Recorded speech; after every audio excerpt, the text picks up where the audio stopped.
Bien, hermanos, les saludo una vez más en la paz de nuestro Señor Jesucristo. Vamos a dar comienzo al estudio de nuestra materia. En esta ocasión vamos a comenzar nuestra clase de neumatología. Como ustedes saben, la neumatología es el estudio del Espíritu Santo, es el estudio de las doctrinas del Espíritu Santo, porque la neumatología es una parte de la teología sistemática que tiene por objeto estudiar a la persona del Espíritu Santo, así también como a las obras del Espíritu Santo. Vamos a apelar a un versículo clave que está en el Evangelio de Juan, capítulo 15, versículo 26, que a la letra dice: pero cuando venga el Consolador, a quien os enviaré del Padre, el Espíritu de verdad, el cual procede del Padre, él dará testimonio acerca de mí. En esta lectura establecemos dos verdades. En primer lugar, identificamos la obra del Espíritu Santo cuando nos capacita para vivir una vida victoriosa en Cristo. Y por otro lado también es que nos da a conocer, o sea, que nos revela que el Evangelio ha de ser expandido naturalmente a través de la obra del Espíritu Santo en nosotros. Dos tareas fundamentales en el hombre. En primer lugar, santificarse es por el Espíritu Santo, y por otro lado también evangelizar, que por supuesto también es obra del Espíritu Santo. Dos importancias fundamentales en lo que se refiere a la doctrina del Espíritu Santo es su contexto histórico y es la experiencia. En el contexto histórico encontramos que hay ciertas actividades del Espíritu Santo que trascendentalmente marcan lugares, fechas, principalmente en lo que fue la intervención de Dios en el pueblo de Israel. Toda esa intervención, todo ese hecho histórico tiene que ver necesariamente con la obra del Espíritu. Por otra parte también espiritualmente el Espíritu Santo ha ido obrando ya en el Antiguo Testamento en términos de promesa y en términos de cumplimiento en el Nuevo Testamento, buscando manifestar el plan de salvación de Dios. De la misma forma, en el contexto de la experiencia, es la relación que tiene el hombre con el Espíritu Santo, que ha de comenzar con el llamamiento, posteriormente la conversión, la regeneración, la, la santificación, la redención, etc. Todo este detalle lo veremos en la obra del Espíritu Santo en el creyente en un tema muy especial. Asimismo, producto de esta relación del hombre con Dios, suceden algunas experiencias que en realidad son el lado negativo.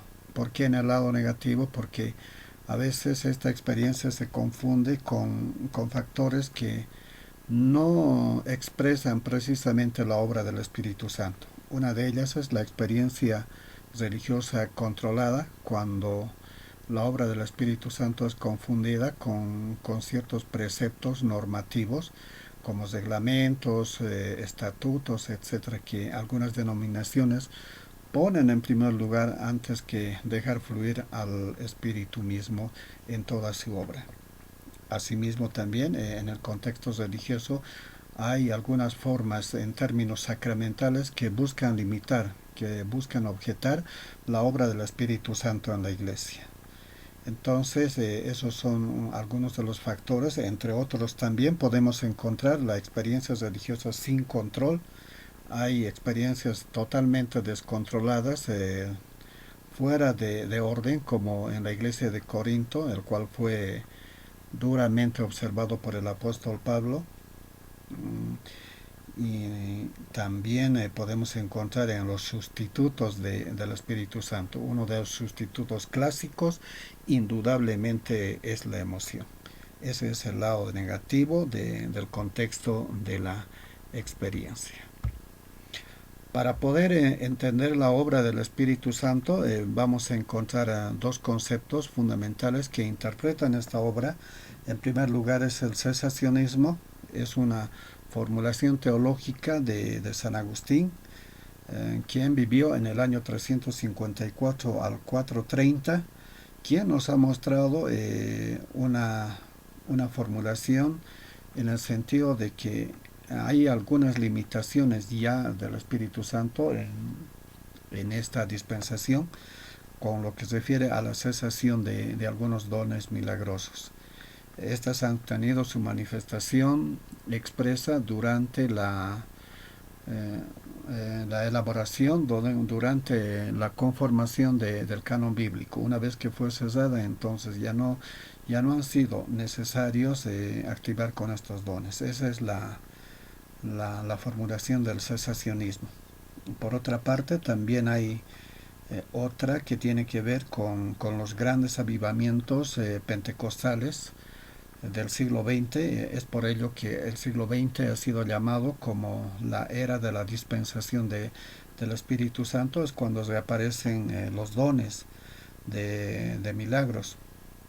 Hay dos eventos históricos en este contexto: 1901 y 1906. 1901 en el Instituto Bíblico de Topeka, Kansas, donde la protagonista principal es Agnes Osma, quien es bautizada en el Espíritu Santo. Posteriormente, también es relevante decir que ha existido un avivamiento en la calle Azusa. Esto comenzó en 1906 y ha sido el inicio de lo que son los grandes movimientos pentecostales y actualmente también los neopentecostales. Ese ha sido su origen y ha sido el referente de estos movimientos. ¿Alguna definición de neumatología? Podemos decir que es la parte de la teología sistemática que estudia a la persona del Espíritu Santo y su relación con la Trinidad. Es importante este estudio por la presencia de muchas sectas que tienen tendencia de atacar a la personalidad del Espíritu Santo. La neumatología deriva de la palabra griega neuma y del hebreo ruach, que significa espíritu, aliento o también viento. Uno de los problemas que tiene el estudio de la doctrina del Espíritu Santo es precisamente este tema de la persona. Muchos lo confunden con lo que es una personificación. Personificación y personalidad son dos conceptos muy diferentes. Persona es cuando tiene capacidad de pensar, capacidad de sentir y capacidad de decidir. En cambio, una personificación simplemente se trata de una extensión, de un poder, de una energía que tiene una causa, que tiene un origen y luego viene el efecto.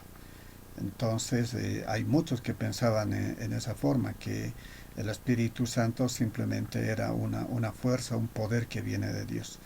En ese contexto se manifiesta esta diferencia. Por eso es importante definir en qué consiste la persona del Espíritu Santo, la que veremos en la próxima clase.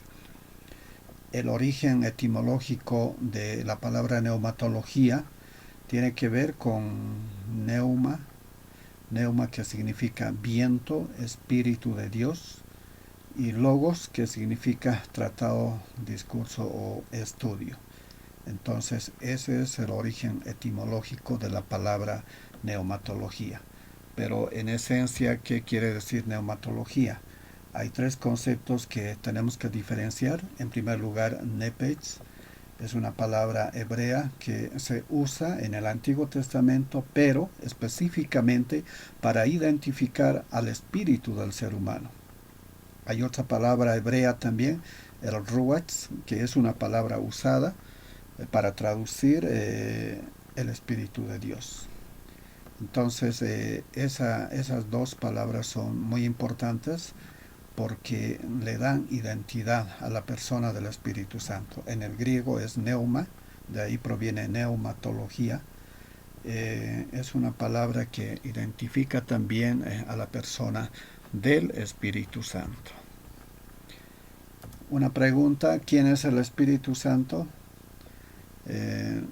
En este contexto podemos situar a la persona del Espíritu Santo como a la tercera persona de la Trinidad, que procede del Padre y del Hijo, es consustancial a ambos y con la misma dignidad. A diferencia de nosotros, que somos personas creadas, el Espíritu Santo también es una persona, pero tiene una relación consustancial, o sea, tiene una relación de carácter divino. Es lo mismo el Padre, el Hijo y el Espíritu Santo en esencia. Consecuentemente, tiene esa característica especial en lo que se refiere a su deidad. Es el último en la revelación de las tres personas, porque primero se nombra al Padre, después al Hijo y finalmente al Espíritu Santo. Pero no obstante, siempre ha estado actuando en la humanidad desde el principio de la creación del mundo. ¿Cuál es la importancia del Espíritu Santo en la vida del creyente? Indudablemente esto tiene que ver con la obra del Espíritu Santo en el creyente. Esto va a comenzar con la elección, posteriormente viene el llamado, la conversión, la justificación, la santificación y la redención final. Todo este proceso es una obra del Espíritu Santo en el hombre que nace de nuevo. Es un tema muy interesante que lo vamos a ver, como ya dije anteriormente, en lo que es la obra del Espíritu Santo en el creyente. Ahora simplemente estamos haciendo una referencia de lo que constituye este tema. Otras obras del Espíritu Santo nos ayuda a discernir e identificar a los espíritus engañadores. Hay mucha presencia de espíritus engañadores, pero el discernir es obra del Espíritu Santo, por eso es importante en nuestras vidas. Otro factor que marca importancia en la obra del Espíritu Santo es que sin el Espíritu Santo no tendríamos las Escrituras. No habría iglesia, no sería posible la salvación, ni habría relación con Dios. A causa del pecado, la relación con Dios estaba rota indefinidamente. No había obra humana posible que pueda reconciliar al hombre con Dios. Pero gracias a la muerte de nuestro Señor Jesucristo y a su resurrección es que viene la promesa del Espíritu Santo que nos relaciona nuevamente con Dios. Sin el Espíritu, el Evangelio sería inútil porque sería humanismo. Hablar del Evangelio sin el Espíritu Santo es simplemente exposición intelectual. No hay obra, no hay influencia del Espíritu Santo en el hombre. Porque toda relación del hombre entre el Padre y el Hijo, indudablemente que es por obra del Espíritu Santo. ¿Cuál es la importancia de la doctrina? Es determinar la persona del Espíritu Santo. Hay muchas doctrinas que de forma errada lo consideran una fuerza impersonal, otros lo consideran un poder inanimado o finalmente simplemente una influencia. Por ello es que hay muchas teologías que enseñan en esa línea, como el arrianismo, los socinianos, la neoortodoxia, el liberalismo. Hay muchas de estas. Entonces debemos tener cuidado con esas lecturas porque son la negación de la persona del Espíritu Santo.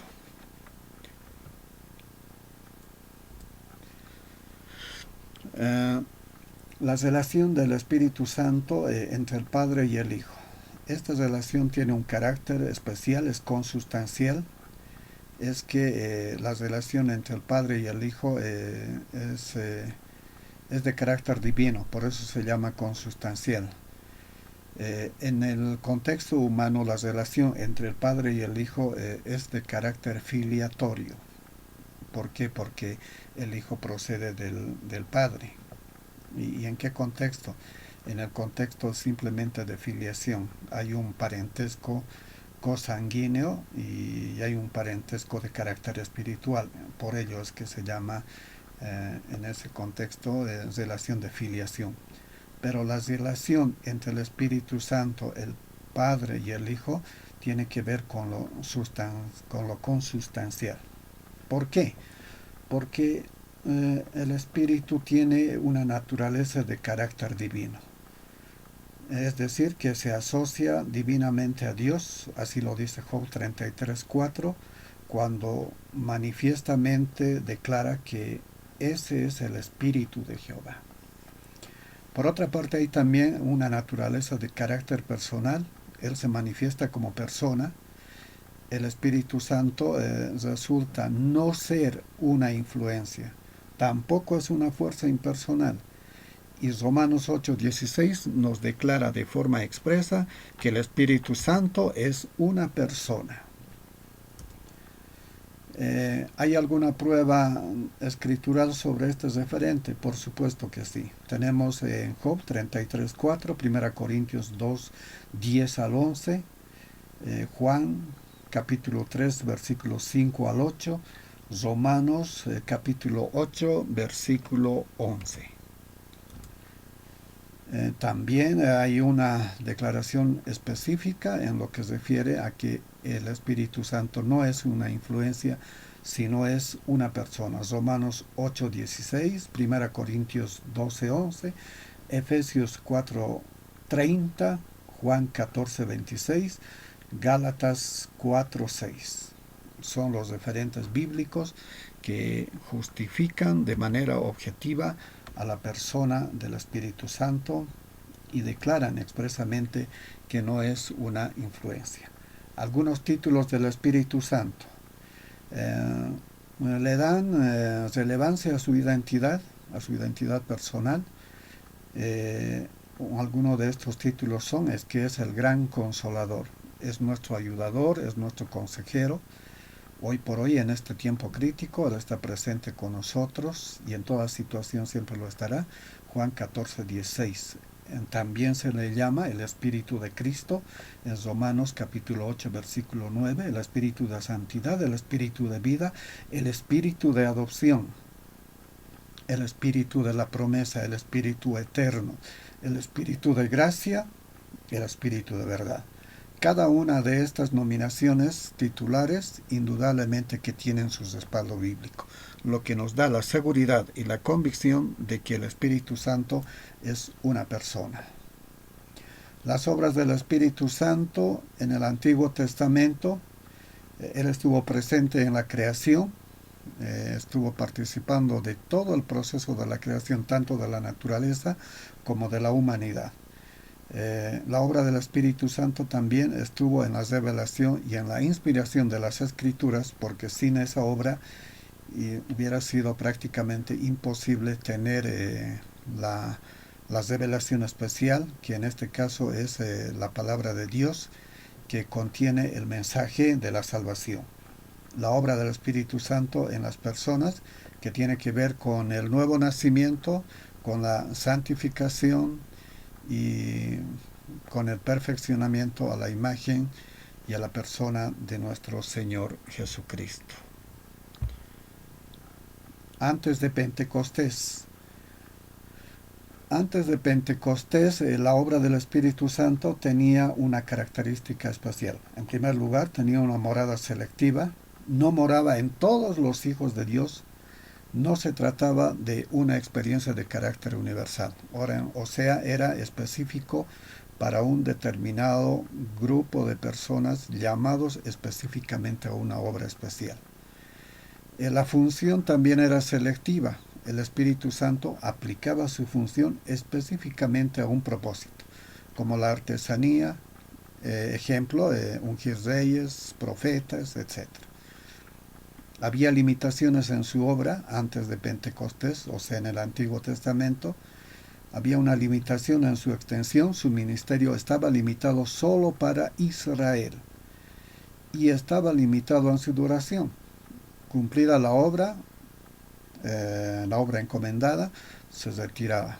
Eso es lo que le sucedió a Sansón. Cumplió su ministerio, su obra, posteriormente el Espíritu se retira. Entonces, ese era el carácter de su presencia antes de Pentecostés. El Espíritu Santo en Cristo ha obrado de manera específica en su nacimiento, está en Mateo 1:18 y siguientes. En su bautismo estuvo presente también en su ministerio, en la crucifixión, asimismo en la resurrección y ascensión, que es el punto más importante de la obra de nuestro Señor Jesucristo, porque después de la resurrección precisamente se consolida la venida del Espíritu Santo sobre las personas de manera indefinida. Después de Pentecostés, la obra del Espíritu Santo se manifiesta en ser considerado como el Consolador, como Maestro, que da testimonios de Cristo, como también estuvo en el cumplimiento de las promesas que ha hecho nuestro Señor Jesucristo. El Espíritu Santo en el tiempo presente, que hace ahora la misión del Espíritu Santo en la presente etapa de nuestra historia, es convencer al mundo de pecado, de justicia y de juicio. O sea que nadie se va a arrepentir si no hay obra específica del Espíritu Santo. Segundo, tiene que ver con regenerar. Regenerar quiere decir limpiar al creyente con toda la sangre de Cristo al nacer de nuevo. Santificar es hacer real en la vida del creyente la justicia de Dios que Dios ha hecho. Es decir, que el creyente a través de la santificación va mostrando objetivamente, visiblemente ante el mundo a la persona de nuestro Señor Jesucristo. En cuarto lugar es capacitar, llenar de poder al creyente, santificarlo, de modo de que sea testimonio vivo de la iglesia. Entonces, ese es el contexto de lo que se refiere la parte introductoria de lo que es el tema del Espíritu Santo, de su obra, tanto con las personas como con nuestra salvación. Muchas gracias, hermanos, que Dios les bendiga y tengan la paz de Dios.